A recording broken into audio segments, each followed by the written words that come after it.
quando você terminou a faculdade, a primeira coisa que você quis trabalhar dentro da nutrição, porque é muito, muito extenso, né? Muito, muito extenso.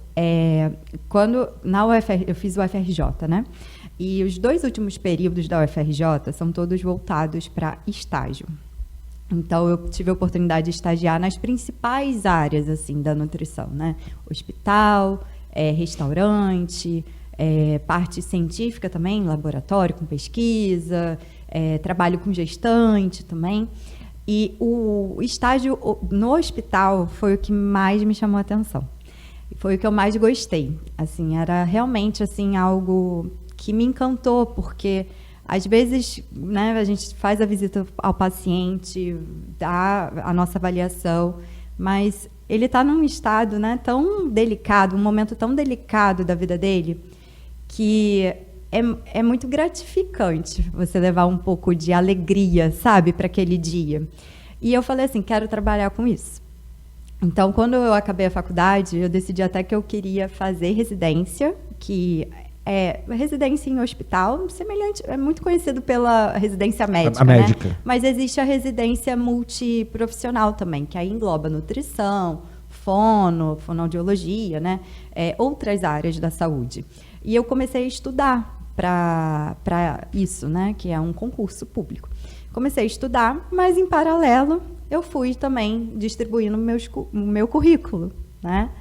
E, enfim, apesar de eu querer ir para essa área de hospital, eu acabei passando num processo seletivo de uma multinacional na área da alimentação, um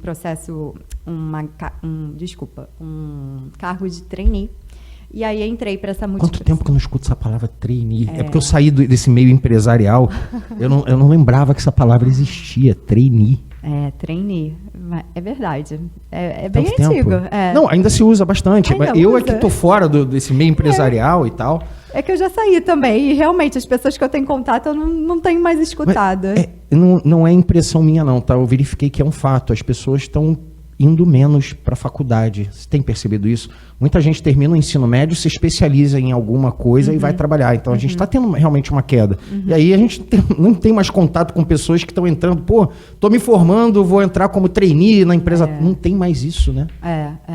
E acho que também as áreas, né, de formação, trabalho, estão diversificando também. Nem todo mundo quer ir tanto para essa área empresarial. Mas você chegou, então, a ser trainee? Eu fui trainee. A minha ideia original, né, era ficar por 3 meses na empresa, que era a duração do trainee, em paralelo eu ia estudando para essa residência, mas verdade seja dita, né, empresa privada, uma multinacional, metas a cumprir, eu trabalhava muito mais ali do que, né, a carga horária inicial, precisava, às vezes, né, estar me dedicando, até porque eu estava aprendendo muita coisa. Então, eu tinha que estudar muitas vezes em casa, chegava cansada, eu não conseguia me dedicar a essa vontade de fazer residência.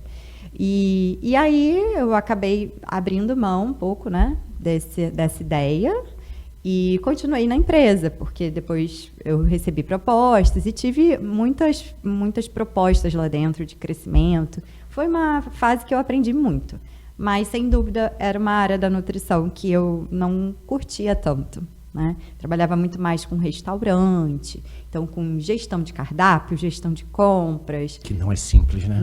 Não é simples, administração. Tive que aprender muita coisa que a faculdade deu assim pincelado, né? E que vem de outras áreas até. Muita coisa de administração, então supervisão de equipe. Imagina, né? Eu me formei jovem, assim, bem jovem, eu tinha 22 anos. Eu já estava ali. Depois de trainee, eu recebi um cargo de gerente. E eu como gerente, 22 anos, supervisionando uma equipe de cozinha. Sabe? Com pessoas muito mais velhas que eu. E mais experientes. Mais experientes.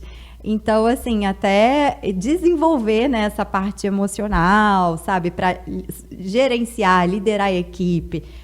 Também aprender a me posicionar. Né, mostrar ali, porque eu tinha um cargo de liderança, então eu precisava passar uma certa autoridade. Então, como fazer isso com a minha pouca idade, minha pouca experiência, né? Então foram muitos desafios, assim. Esse Bastante início é bem complicado mesmo. Foi. Eu esqueci de fazer um negócio, eu vou continuar gravando, tá? Aqui é em tempo real. Eu não botei o cronômetro ali. É só pra gente ter a ideia de quanto tempo tá fluindo. Deixa eu ver aqui, ó. Já tem... Isso aqui eu vou cortar depois, tá? Já tem 15 minutos de gravação. Tá, só beleza. Pra você saber. Então, a partir daqui, tu soma 15 e tu já vai saber quanto tempo a gente tem. Tá. É só isso, só pra ter noção. E você acha que aqui tá bom a distância? Tá ótimo. Tá, então tá. Tá ótimo. Tá vendo? Voltamos, ó. É coisa rápida, assim. E assim, eu já vi muita gente se arrebentando na carreira justamente por ser colocado num cargo de liderança com pouca idade e pouca experiência. Aí você tem que liderar uma equipe de pessoas mais velhas, mais experientes. É um desafio absurdo, né? É um desafio. Foi muito desafiador. E isso até foi influenciando também, que aqui eu estou falando um pouco da minha trajetória profissional, mas eu tenho uma história com a alimentação, que foi até um pouquinho do que a gente estava conversando, que eu vivi o efeito sanfona, né? Então, toda essa demanda ali profissional acabou influenciando também num processo de ganho de peso muito Porque por causa da ansiedade e tal. Na verdade, eu vou voltar um pouquinho a essa história, tá?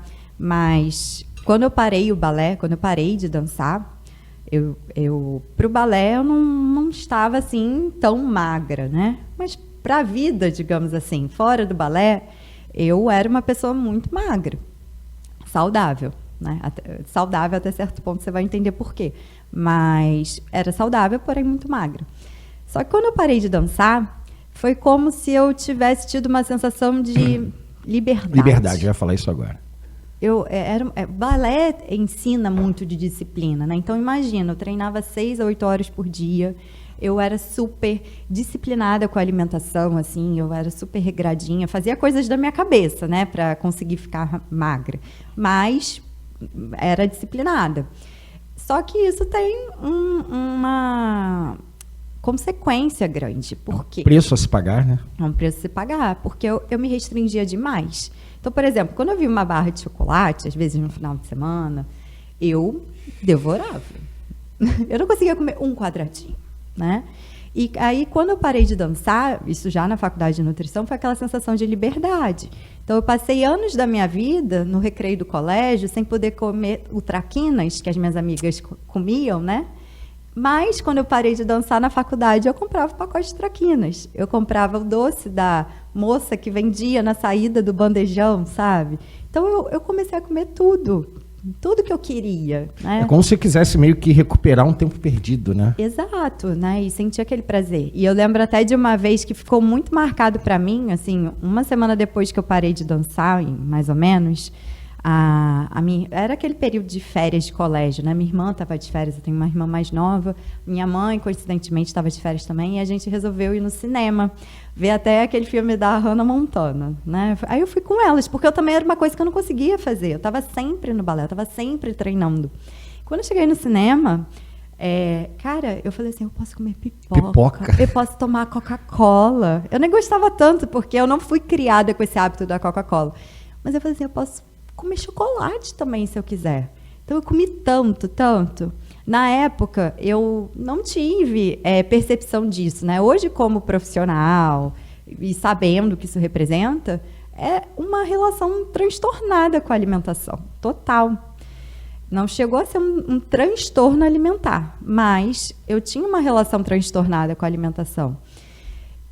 Bom, depois de um certo tempo, né, eu fui tentando de novo emagrecer, fazendo as minhas dietas, mesmo já tendo algum conhecimento da faculdade, consegui perder ali um peso, mas quando eu entrei para o mercado de trabalho, numa empresa com metas, exigências e tudo isso que a gente falou aqui da cobrança, né, eu acho que tem um custo emocional também, acabei descontando na comida. Eu vivia cansada, não fazia atividade física. Eu demorei a me encontrar também em uma atividade física, sabe? Quando eu parei o balé.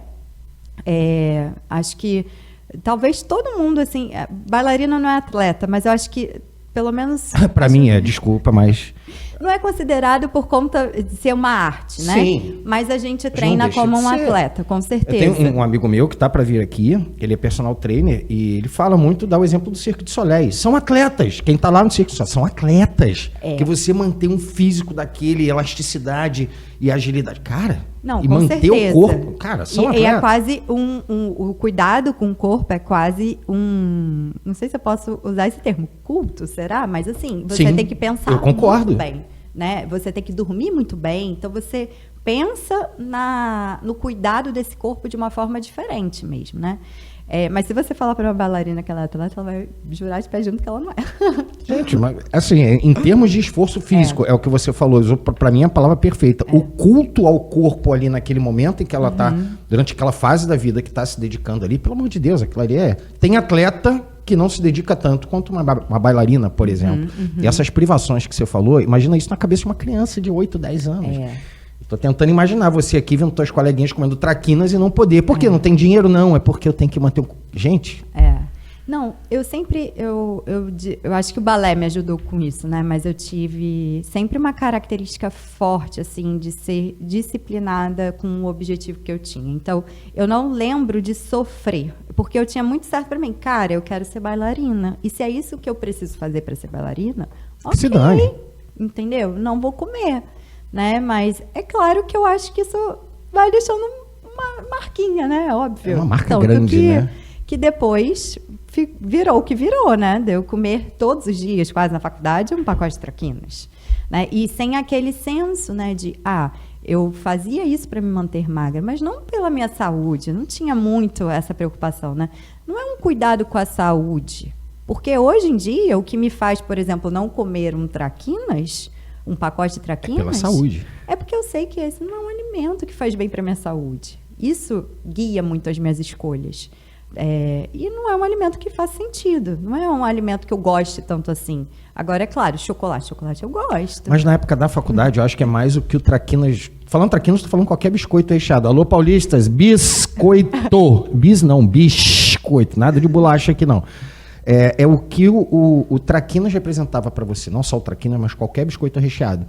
Não é o biscoito em si, mas o que ele representava. É aí onde você caía dentro. Às vezes você não era nem tão apaixonada assim, mas... Caramba, hoje eu posso. Exato. Isso deixa uma marca na pessoa, com certeza. Exato. Bem isso que você falou. Eu acho que era o que representava, né?